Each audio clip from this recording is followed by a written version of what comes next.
নমস্কার বন্ধুরা, অনিফার্স world YouTube চ্যানেলে আপনাদেরকে স্বাগত। ছোট্ট একটা আপডেট আপনাদের সাথে শেয়ার করব, বা বলতে পারেন আমার একান্ত ব্যক্তিগত অনুভব আপনাদের সাথে শেয়ার করছি। সুপ্রিম কোর্টে এসএসসি 2016 যে রিভিউ পিটিশনের মামলা চলছে, সেই মামলার রেজাল্ট নাকি আগামীকাল অর্থাৎ শুক্রবার দুপুর 1:30 দেওয়া হবে।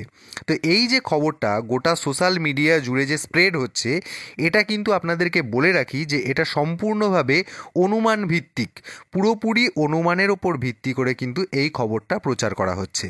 এই খবরের সাথে আসল সত্যতার কিন্তু দূর দূরান্ত কোনো সম্পর্ক নেই, কারণ এই খবরটি কোনোভাবেই কোনো অথেন্টিক সোর্স থেকে সংগ্রহ করে প্রচার করা হচ্ছে না। সাধারণত ভারতের সুপ্রিম কোর্টে কোনো মামলার রিভিউ পিটিশনের রায় আগে থেকে নির্দিষ্ট তারিখ এবং সময়সহ এটা কিন্তু কখনোই প্রকাশ করা হয় না। আপনারা নিশ্চয়ই আগের জাজমেন্ট বা এই সমস্ত কিছু লক্ষ্য করেছেন, যদি অভিজ্ঞতা থাকে তাহলে নিশ্চয়ই বুঝতে পারবেন। তো সুপ্রিম কোর্টে যে কোনো মামলার রিভিউ পিটিশন ইন চেম্বার বা বিচারপতির ব্যক্তিগত চেম্বারে বিবেচিত হয়, এবং সেটা কিন্তু সর্বসাধারণের জন্য ওপেন অ্যানাউন্সমেন্ট করা হয় না কোনোভাবেই। তাই যে বিষয়গুলো আমরা যদি একটু মন দিয়ে বিবেচনা করি, তাহলে এই যে খবরটা যেটা গোটা সোশ্যাল মিডিয়া জুড়ে ছড়াচ্ছে, সেটার সত্যতা কিন্তু নিজেরাই প্রমাণ করে নিতে পারবো।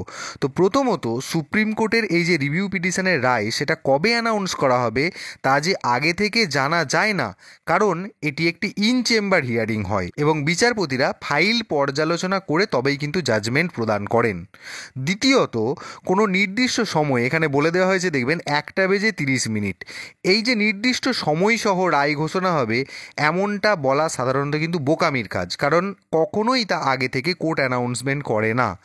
আর কোনো এই যে অফিসিয়াল সূত্র, অফিসিয়াল সোর্স ছাড়াই এমন যে খবর ছড়ানো, এটা সাধারণত সোশ্যাল মিডিয়া বা হোয়াটসঅ্যাপ, যারা নিজেদের মধ্যে বিভিন্ন গুজবে লিপ্ত থাকে বা রিউমার ছড়িয়ে তাদের বেশ একটা আনন্দ লাগে আর কি, তো সেটা করার জন্যই কিন্তু এই টোটাল ব্যাপারটা করা হয়েছে। তো এই ছোট্ট আপডেটটি আপনাদের সাথে শেয়ার আমি করলাম। কেউ বিতর্কিত কোনো কিছু ভাববেন না, অবশ্যই বুদ্ধিদীপ্ত আলোচনা করুন এবং সবার সাথে ভিডিওটি শেয়ার করুন, এবং আপনারা যারা আমার চ্যানেলে নতুন তারা চ্যানেলটিকে সাবস্ক্রাইব করে নিতে ভুলবেন না।